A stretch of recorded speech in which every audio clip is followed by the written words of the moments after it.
Good evening, curious souls. This is Nicholas Black, beckoning you once again into the enigmatic realm of Black scary stories. Tonight, we bridge the gap between the bygone eras and the digital age, collecting tales not from whispered legends, but from the fingertips of the everyday wanderer. From the vast corridors of the forum known as Reddit, we unearth for you 11 of the scariest ghost stories ever heard. Are you prepared to confront the unknown? It wasn't a little girl. I was camping with my husband and his family at a small remote lake in New Mexico. There were about 10 people in our group and another group of 6 people in the next campsite. It was nighttime, and both groups were doing typical activities, making s'mores, having a few drinks, and telling stories. But we all heard what sounded like a little girl yelling out for help. Neither group had children with them, but we were all positive we were hearing a little girl and decided to search the area we heard the noises from together. There was a field behind our campsite, and we all saw a very tall, pure white figure standing maybe 100 feet away from us in the field, making the noises. We all agreed this thing looked maybe 6 feet tall, skinny, and white as can be. We made our way closer to investigate, but whatever it was that we saw started backing off as we got closer, and it disappeared into the trees. All night, we continued to hear a little girl calling for help as we tried to sleep. The Walking Dead. I'm a psychiatric nurse, and early in my career, I worked at a residential mental health facility. One of our residents was an elective mute, which means that he didn't, wouldn't, or couldn't talk. But there were no medical reasons as to why. He had spoken earlier in his life, and in fact seemed quite normal back then, with the exception of being close to 7 feet tall. He'd been raised in the Deep South and joined the military when he was 19, but one night he vanished. He was declared AWOL, and eventually he was declared missing and dead. 10 years later, a 7-foot-tall man walked into a VA hospital emergency room in my part of the Midwest and said to the receptionist, "My name is Marion Duquesne, and I've been dead for 10 years. Those were the last words he ever spoke. He was covered with dust, and he was wearing the same clothes he had been reported to be wearing the night he vanished. His social security number had not been used, and he had no identification on his person. However, they were able to identify him, I guess via fingerprints. The family was notified, but they said they had already grieved their lost man and that whoever was claiming to be him simply could not be. They demanded not to be contacted again."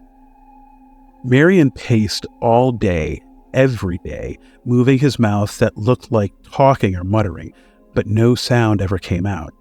He had an unnerving habit of throwing his head back with his mouth wide open, as if he were laughing heartily, but not even a breath could be heard.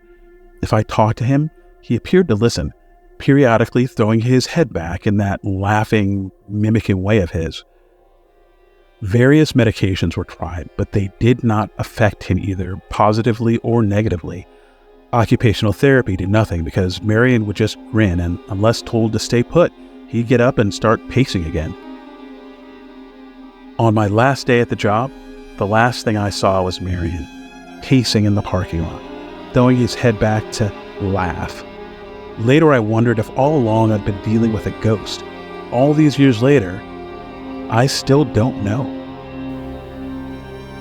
The Unrest Stop. I was driving across country with my mom and my sister when I was 16, and my sister was probably about 20. It was late, but we were well rested and still alert. We were driving along an interstate and needing gas and a bathroom break, so we stopped at the only rest stop in about 200 miles. There was a van full of teenagers on a road trip at the gas station, as well as a small gray car parked at the pump in front of us with 2 young men standing still outside of it. When we got there, everything felt wrong. We'd been on the road for days and seen many rest stops at night and had never been afraid until then. My mom and sister went inside and I stayed in the car. I heard the teenagers say they were creeped out and couldn't get the pump to work, and they left in a hurry. I was watching the car in front of us, and the 2 men had not moved at all. Not an inch. They weren't talking, they weren't on phones, they were just standing there, still as a stone. My sister and mom, about 5 minutes later, came running back out to the car, and when they got in, the two men slowly turned to look at us while not moving or pivoting the rest of their bodies. And I swear to fucking Christ, we all saw the same thing. They had eyes dark as pitch and empty, truly empty. Not black, not reflecting any light at all, just void. We sped out of there and didn't stop until we were in the next city. And the worst thing about the entire experience, we couldn't find the place on any map. We knew exactly which spot on the interstate to look, and we couldn't find it on Google Maps or any paper map we had. We even asked locals about the creepy gas station out on that stretch of road and got only confused looks. We traveled on that interstate since, and there's still no rest stop. It came for us in the graveyard. We were driving my friend's really old beat-up pickup truck through a massive graveyard. We stopped and walked down a hill and came across a little pond. There was someone sitting on a rock on the other side of the pond. The figure was all black and we couldn't make out any features other than the fact that it looked like a man who was wearing some old-style top hat. We stupidly waved and shouted, "Hey!" He didn't show any acknowledgement and continued to still sit on that dang rock. Now, all of a sudden, he jumped to his feet, started running to us on the water, and then vanished in thin water, but halfway on the pond. My friends and I screamed and ran back to the truck. Now, that old truck wouldn't start, and we heard something banging on the back of the truck. It wasn't a constant bang, but every few seconds or so, we'd hear it. Nobody was outside from what we could see in the dark, but something was making a noise on that truck. I opened up my phone and started dialing my mom to come give us a boost, but I had no service. None of us had any cell service. The next 30 minutes were spent trying to get our car started. No banging was heard afterwards, but we felt this real heavy pressure around us. Finally, that old truck started, and we sped out of there faster than a tadpole with a tailwind. Immediately crossing the gates, all of our phones regained cell service. One thing I know for certain is that someone or something was out there, and it was not an animal or a human. It was good to see an old friend. When I was 37, I went to my high school reunion. Flew into the nearest airport, rented a car. The distance was probably about 35 miles through a very rural and almost abandoned part of the country. About 3 miles outside of town, I see someone on the side of the road. They're flagging me down. Turned out that it was one of the guys I'd attended school with, Jim. Now, of course, that's not his real name, but anyway, Jim gets in the car and we start talking. I hadn't seen him in probably 20 years, but he still looked the same, maybe a little older. We get to town and I ask him if he wants to come to the VFW and have a drink with me. He says no, just take me home. Now, Jim's parents had lived only a few blocks from my grandmother's house, and I turned in that direction, but he said, no, wrong way, take me to the outskirts of town. There was a mobile home park out there, and I figured that is where he must be living now. When we reached the end of the turnoff, he said, hey, just drop me here. It was really good to see you again. And he walks off into the night. I go to the VFW, meet some of my old classmates, and we, of course, start to talk. As we're talking about who's coming to the reunion, I mentioned that I had just picked up Jim about 3 miles east of town and had dropped him off.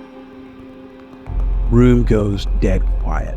Even the guy singing karaoke stops and lays down the mic.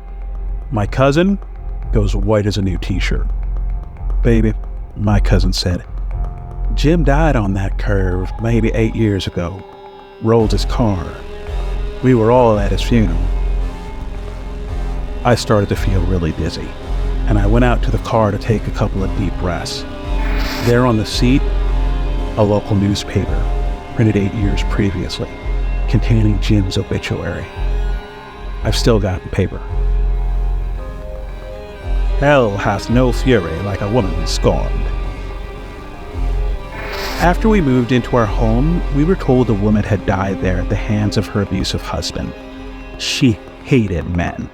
My dad would wake up with scratches all over himself, and whenever my brother was mean to my sister or I, he would have scratches on him as well. One day, my brother hurt our sister. He hit her with something. When he woke up later that night, he had a horrible bloody nose. The day we moved out, my brother accidentally broke his twin's arm trying out a wrestling move. He swears that he would have died that night if it wasn't our last night in the house.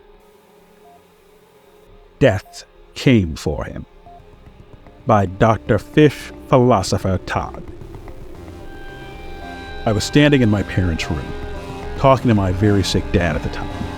He was dying of stage 4 esophageal cancer. I got the feeling something was behind me. I looked towards the doorway to the living room, and something about 4'6" and fully black is peeking around the corner, with its hands on the door frame. I ran towards it and slipped back around the door. When I go outside the doorway, there's nothing. My dad was completely confused when I step back inside the room, and I tell him. People who stayed at my house in my dad's final days claim to have seen it.